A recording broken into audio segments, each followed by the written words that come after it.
Magaalaa Adaamaatti paarlaamaan daa'immanii yaa'ii idilee marsaa tokkoffaa bara hojii lammaffaa kan bara 2017 gaggeesse. Saganticha irratti qooda fudhattoonni manneen barnoota adda addaarraa mana marii magaalaa fi waajjira dhimma dubartootaaf daa'immanii magaalaa Adaamaarraa hirmaatan. Kaayyoon paarlaamaa daa'immanii daa'imman mirgaa fi dirqamaa safuu fi duudhaalee hawaasa isaanii beekuus sodaaf shakkii tokko malee faayidaa argachuu qaban akka argatanii fi sirna diimokiraasii akka shaakalan taasisuudhaan ofitti amantummaadhaan gahee isaanii akka baatan taasisuufis jedhame. Keessummoota sagantichaa simachuun haasawaa baniinsaa kan taasiste afayaa'iin paarlaamaa daa'immanii magaalaa Adaamaa barattuu Ayaat Mahammad paarlaamaan daa'immanii humna guddaa qaba. Cimina kana hojii irra oolchuuf qaamoleen qindoominaa deeggarsa gochuu qaban qixa sirriitiin taasisaa hin jiranii gara fuulduraa koree dhaabbii fi qaamolee hunda wajjin marii geggeessuun paarlaamaa daa'immanii cimsuu qabna jechuun dubbatte. Humna guddaa qabna. Humna guddaa kana keessaa immoo hojjechuuf wantoonni nu rakkisan hedduutu jira. San keessaa immoo hanqinoonni sunniin immoo inni tokkoffaan harcaatti koree dhaabbiiti.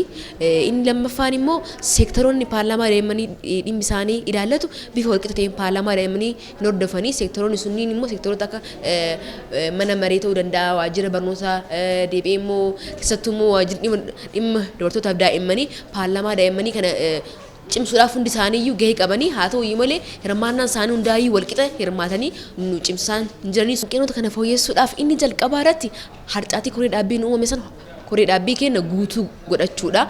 Kan biraa immoo kutannoodhaaf fedhiidhaan paarlaamaan daa'immanii nuti kutannoodhaaf fedhii yoo qabaanne gara fuulduraatti kana caalaa hojjechuu dandeenya jennee amanna. Itti gaafatamtuu waajjira dhimma dubartootaaf daa'immanii magaalaa Adaamaa Aadde Raayisaa Juunaaddiin hojii miseensota paarlaamaa daa'immanii hojii lammiilee hunda hirmaachisuudha. Komii fi hanqina kaasaan qaamota qindoominaa wajjin marii geggeessuun ni fooyyessinaa deeggarsaaf hordoffii taasisuu qabnus ni taasisna jechuun ibsan. Bajata of danda'in qaban waan itti socho'an of danda'in qaban jiraachistuu of danda'in qaban hojii raawwachiistuun isaanii nuyi bajanni isaanii nuyi haala isaanii mijeessuu qabu nuyi waan ta'eef bifa sariitiin ammas guyyaarraa kan yoo itti argamnu kanaaf waan isaan qaawonna hanqina cimina qabarraa hanqina qaban isaanis kaasanii jiru maal deeggaramuu qabanii maal nurraa eegan waan jedhu kaasanii jira waan ta'eef waan isaan kaasanis waan isaan kaasanillee kaafii kan isaan cinaa dhaabbannee deeggarree cimsinaa humna kenna sadarkaa humna kennaatti akka seektara itti deemna sadarkaa seektara kenna ofkatee hoggansa magaalaa kenna yoo tumsa waan ta'eef mana marii magaalaa kenna wajjin ta'uudhaan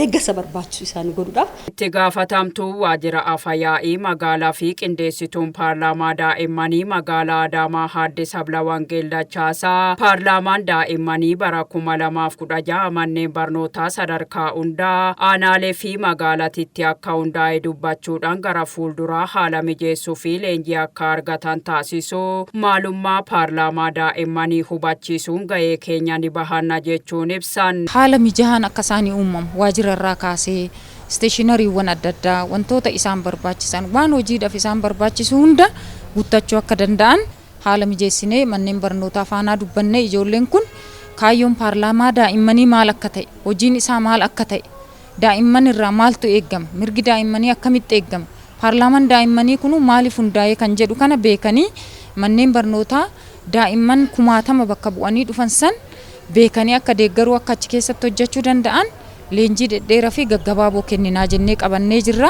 Barattoonni yaa'icha irratti hirmaatan daa'imman sababa adda addaatiin daandiirratti bahan daandiirraa kaasuu fi kanneen barnoota adda kutan barnoota isaaniitti akka deebi'an ni hojjanna.